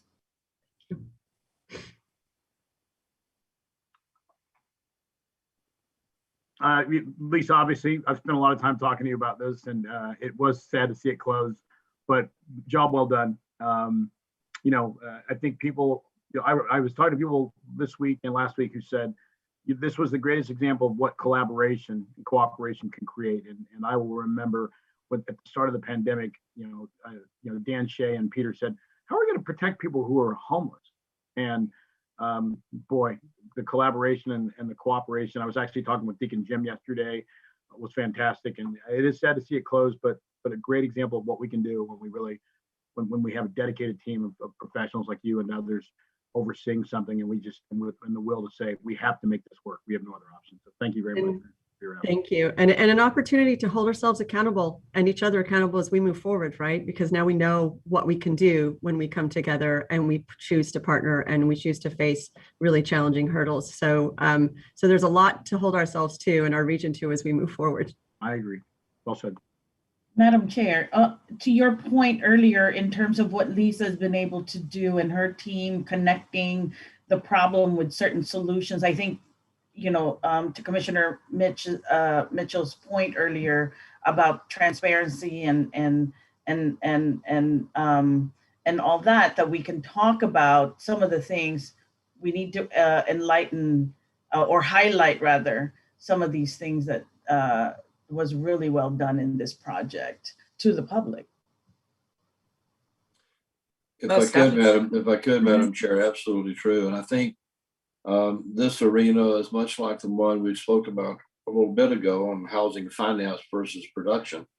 And that is, Lord knows we've not made homelessness go away. It's still out there. But we don't need to lose sight of the improvements and successes we've had. And I would shudder to think what the city would look like had this agency not set up Housing First San Diego all those years ago. And I will point out that sometime later this year, we're going to be able to show that since we kicked that off in November of 2014, that there will be, Lisa, about 10,000 successes. We're going to show 10,000 families, households that we've either gotten off the streets or helped to avoid them. We're in the mid 9,000 range now. We're going to hit 10,000 later this year. Now, we have to be careful how we celebrate that, but I think celebrate's a good word, or at least recognize it. Problem's not going away. That gets pointed out all the time, and it's true. But this agency, I think, has risen to the challenge more than any others around.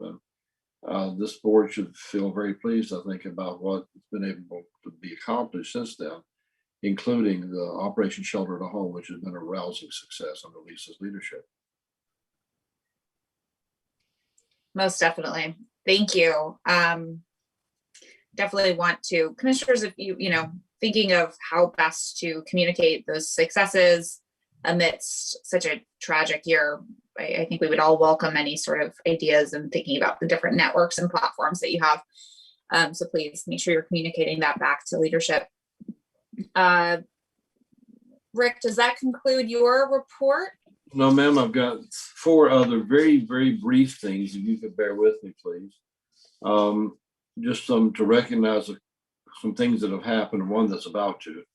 On Tuesday of this week, participated in a virtual grand opening event to celebrate more than 300 new affordable rental apartments that this agency has helped to produce. And these are the Sienna and Stylus developments located in Mission Valley that provide affordable housing for families and seniors. And this is in the Savita Master Plan community, which is part of Mission Valley. These units will remain affordable for 55 years. California State Treasurer Fiona Ma and City Council Member Raul Capillo were among the additional speakers at this event. I'll point out that the Housing Commission authorized the issuance of more than $58 million in multifamily housing revenue bonds to support the construction of the Stylus property. This development includes affordable housing for families. And Sienna was the result of the city's inclusionary housing regulations. The Housing Commission, I'll point out, as you all well know, will monitor both developments to ensure their rents remain within the specified affordability levels and that residents qualify based on their incomes. And these were produced by the Chelsea development or affordable housing developer under the able leadership of Jim Schmidt. So if you see Jim or talk with him, or go by and look at these properties, they're excellent and they just look great. Also, separate issue, a couple of awards that were received by partnerships that the Housing Commission has been involved in. These are called the Pillars of Industry Award and issued by the National Association of Home Builders, NAHB. These are national awards. These awards highlight creative development concepts, innovative financing, great design, and superior management and marketing in multifamily housing. And one was the award for Best Affordable Apartment Community over 100 units, went to the Blue Water and Stella project in Granville. These are adjacent properties that provide 158 affordable rental housing units, of which 83 are for individuals and veterans who experience homelessness. The Zephyr development, in addition, also received the award for Best Adaptive Reuse, another former hotel. This project converted a motel into 84 permanent supportive housing units for veterans who experienced homelessness. Both of the award-winning projects were developed by Affirmed Housing. Jim Silverwood, a project, also is going to develop a project you all just approved a few minutes ago. The Housing Commission awarded loans and rental housing vouchers to support both projects. And I'd also like to extend congratulations to staff in our Housing Commission's Real Estate Division and Rental Assistance Division, Emily Jacobs and her people, for working on these developments. And again, if you go back to Housing First San Diego that we set in motion back in 2014, one of the things we did then was make the decision to divert some of the affordable housing money to permanent supportive housing for the homeless. Was not always well received back at that time, but is showing a lot of fruit now, 7 years later, 6.5 to be exact, on some additional good product development to serve this population. And if you see Silverwood or talk to any of these people, congratulate them. These are national awards, and these properties are very extremely well done. A couple of personnel items, Madam Chair. One is we are getting ready to have a significant change in senior leadership effective today. And that is after distinguishing himself for 10 years as the Housing Commission Senior Vice President, Mike Pavko is leaving the agency. Mike, are you still with us? I don't see your name on the board. I'm here, Rick. Okay, I want him to see your face. Today is Mike's last day. And Mike's going to be leaving us. He's going to be taking on a new role as the executive director for a nonprofit organization back in his home state of Virginia. We attracted Mike to move here in the summer of 2010. He was one of my first significant senior staff hires. And while I'm sorry to see him go, I'm extremely excited for him as he begins what is going to be a new endeavor in his life. As I like to point out, some years ago when we went through some senior staff development exercises, We all took a Myers-Briggs exam, and Mike and I wound up with the exact same score. And I knew at the time he's another one who's going to be dumb enough to want to be a CEO someday. And now he's getting to do that. So while I hate to see Mike go, this is a wonderful opportunity for him, and he's going to do great. Over the last near 11 years, he's been an essential part of our work to create and preserve affordable rental housing development through our real estate division. Mike also has been the leader of our nonprofit affiliate, Housing Development Partners. With Mike's moving on, I've also decided to make a couple of other changes. As you recall, when Debbie Ruane left some years ago, about 2.5, 3.5, I'm losing my years, so about 3 years ago, essentially divided up her duties between Emily Jacobs and Mike Pavko, both eminently worthy people. Well, now that Mike is moving on, I'm going to consolidate real estate under Emily Jacobs and give her a promotion. I'm going to be promoting her to Executive Vice President of Real Estate. Emily will essentially, Emily, are you here with us today? She's on a well-deserved vacation today. God bless her. But Emily is going to essentially have the same portfolio that Debbie had before Debbie left us. And so Emily's we were promoted to Executive VP for Real Estate, and she will now oversee all real estate operations, including those she currently oversees, as well as development and portfolio management activities that Mike has overseen previously. In addition to her promotion, I've also decided, Jeff and I together, to do another promotion as well. And that is Azucena Valladolid. We're promoting also to Executive Vice President of Rental Assistance. And Azucena oversees our largest division in terms of personnel and money spent, and now includes the administration of the COVID-19 Housing Stability Assistance Program, not a small set of duties. And so I'd ask you to join with me in wishing all the best to Mike in his new job, and also congratulating Emily and Azucena on their promotions. And I'll point out that the senior staff structure of the agency now includes both the Deputy CEO, Jeff Davis, and 4 executive VPs. And I'm going to list them in alphabetical order, so there's no favoritism here. Azucena, Emily, Lisa, and Suket. And those 5 people are your senior leadership, as well as a number of very capable, competent vice presidents as well. See Tracy there on the screen as well. But that should give the board a lot of comfort in terms of stability, transition when it might be necessary, and the stability of the agency. So I just wanted to point those out to you all. But in particular, join with me in wishing Mike well in his new job and congratulating Emily and Azucena on their promotions, if you would, please. Congratulations to everybody. Mike, we will miss you. I want to quickly highlight that one of my favorite experiences with Mike has been watching him be the lead punching bag in the Famosa site. I'm not going to miss that one. You as well. I think I was asked to make a cameo appearance there, which I had to politely decline.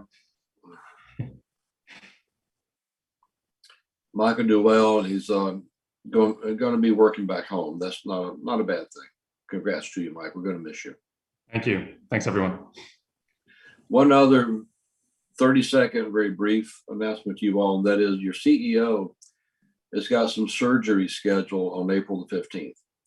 I'm getting my right shoulder replaced. That's my cane arm. And I've either worn it out throwing too many fastballs over the years or walking on it for several decades. So I'm getting a new and better shoulder replaced. And just I'll be out of action. It'll probably take 4 to 6 weeks recovery. With any luck, I'll be able to Zoom back for the next month's board meeting. And if not, you're in very capable hands with Jeff and those other leaders that I just mentioned to you a minute ago. And with that, Madam Chair, that concludes my report today. Thank you. Okay, we'll move on to item 103, which was our informational workshop about the Housing Commission's proposed fiscal year 22 budget. Phone line is now open for public comments about item 103. And if you'd like to call in, that number is 833-610-2513, and you'll be placed in the queue. There were no written public comments submitted, but the number again, 833-610-2513. And we will take those comments after the staff presentation. Deputy Chief Executive Officer Jeff Davis will be presenting. Go ahead, Jeff. Thank you.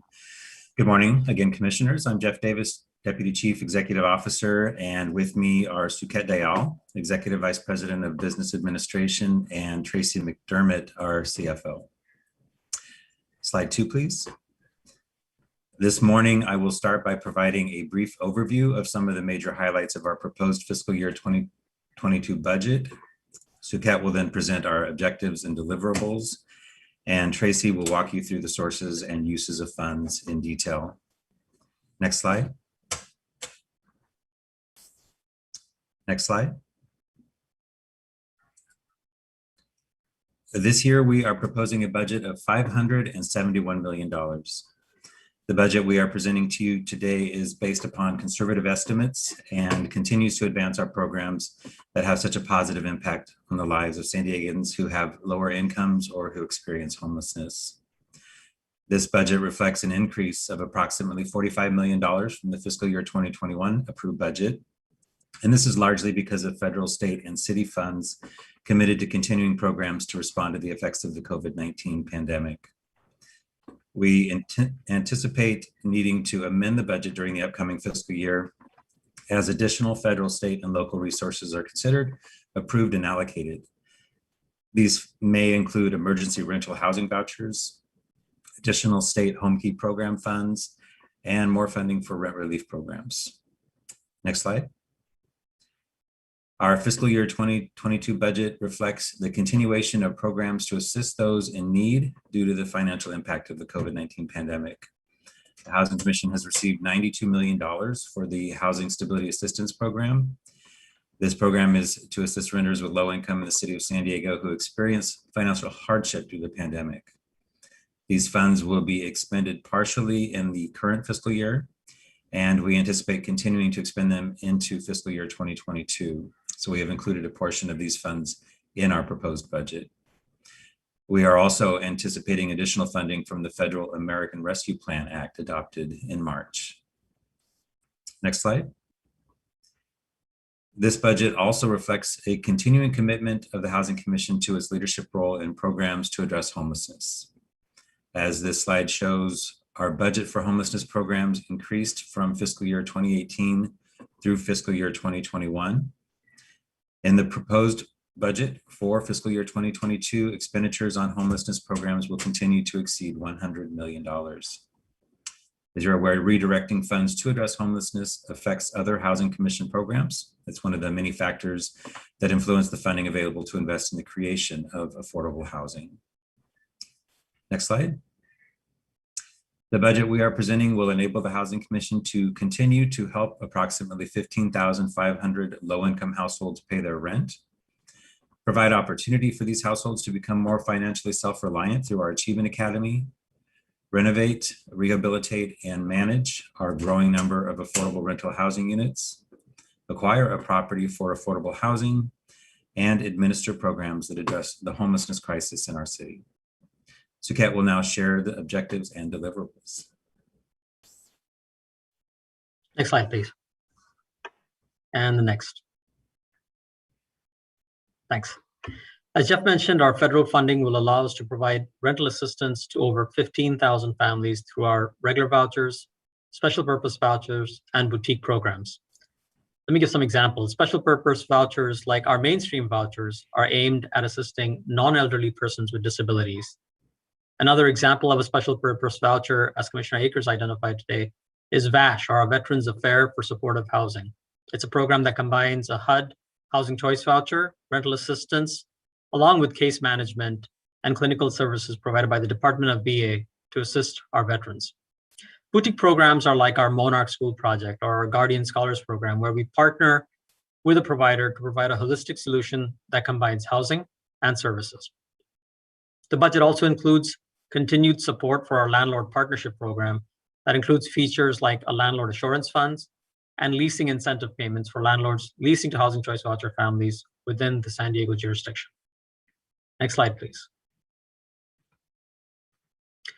To support the creation and preservation of affordable housing, the proposed budget commits more than $15 million to acquire affordable housing and $7 million to rehabilitate Housing Commission-owned properties. Additionally, we have set aside $16 million towards preservation of affordable housing in San Diego. We've also committed up to $18 million in affordable housing funds and home funding to provide loans to developers to create affordable housing rental units. And we'll continue our successful first-time homebuyers program and have committed $4.5 million towards that effort. Next slide, please. Now, our community action plan provides the framework as the Housing Commission continues to dedicate substantial resources to address homelessness. It assists in identifying annual underlying actions that focus on achieving the 3-year goals, as well as continue activities that specifically support those goals. As Rick mentioned, our Housing First San Diego initiative has created more than 9,000 housing solutions in 6 years for individuals and families experiencing homelessness or at risk of homelessness. The Housing Commission also administers the city's homeless shelters and services programs, like the Bridge Shelters and the Storage Connect programs. The objective of the new Homeless Response Center program is to provide a system navigation services that coordinate all activities to move someone from homelessness to permanent or longer-term housing. We also have a coordinated street outreach program that recognizes street outreach as an essential element of the city's homelessness crisis response system and is client-centered and housing-focused model. Next slide, please. With that, I'll turn it over to Tracy to go over the sources and uses. Thank you, Suket. Let's move on to slide 13, take a look at our funding sources available. This slide compares the total funding sources for fiscal year 2022 and 2021. Our total funding increased by almost 46 million, or about 9%, and the majority of the increase of funds available is related to over 62 million remaining to be expended in fiscal year 2022 for the COVID-19 Housing Stability Assistance Program. These funds are reflected in the program and property reserves row on this slide. This increase in funding sources is offset by a decrease in expenditure of federal funds that in fiscal year 2021 supported the acquisition of 2 extended stay hotel properties, rapid rehousing, and related services. Now let's go to slide 14 and look at our new revenue by major category. This is a pie chart of the Housing Commission's new revenue for fiscal year 2022. The blue area shows that more than 76% is from federal funding. Next slide, please. Now let's go to slide 16 and talk about funding uses by fiscal year. This is a year-over-year comparison of funding uses by major category. In this proposed budget, expenses increased by almost 31 million, or 7% over fiscal year 2021. The increase in housing program expense and professional services is primarily due to the previous mentioned COVID-19 Housing Stability Assistance Program.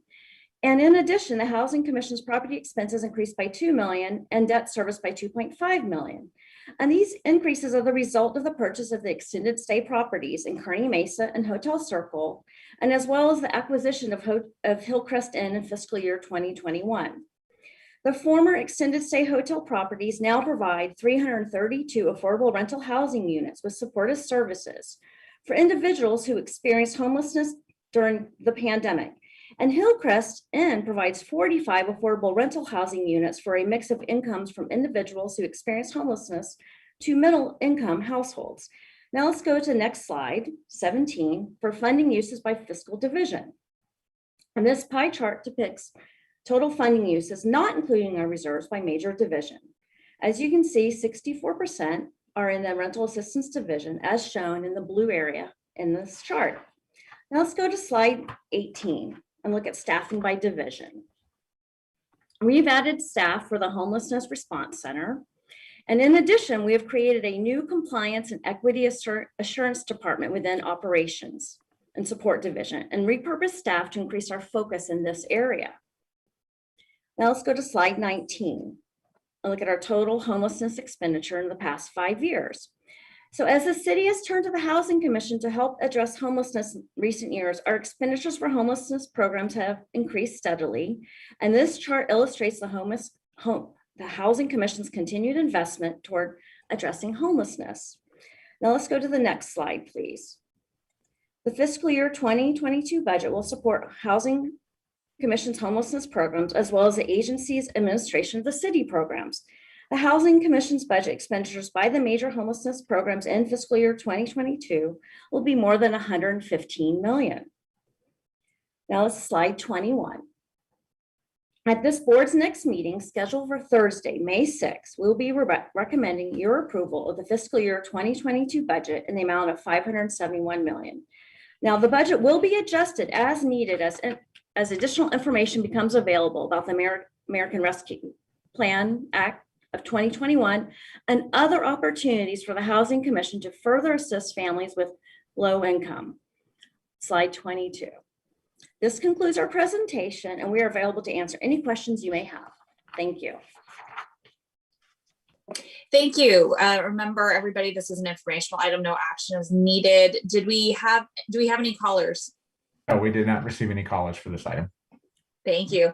That concludes public comment for item 103. Do we have any commissioner questions, comments? Okay. Thank you, team. The Housing Commission Board will now convene in closed session. The phone line is now open for public comments about the closed session. That number is 833-610-2513. I bet you guys will have that memorized by the end of today. Please call that to be placed in the queue. There were no public comments submitted, no written public comments submitted, but that number is 833-610-2513. Mr. Christensen, will you please announce the closed session agenda for this morning? Yes, thank you, Madam Chair. The San Diego Housing Commission will convene in closed session to discuss with council item Roman numeral 4A, which is conference with legal counsel re-initiation of litigation pursuant to Government Code Section 54-956.9C, one matter. If there, after 90 seconds, if there's no public comment, we will convene in closed session.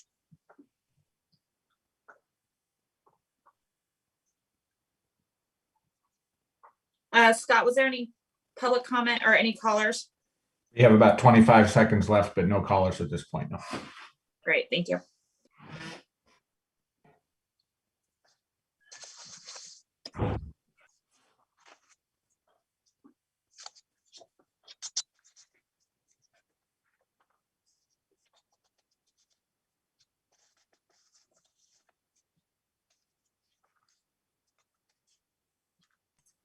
That concludes the time, and we did not have any callers for public comment for closed session.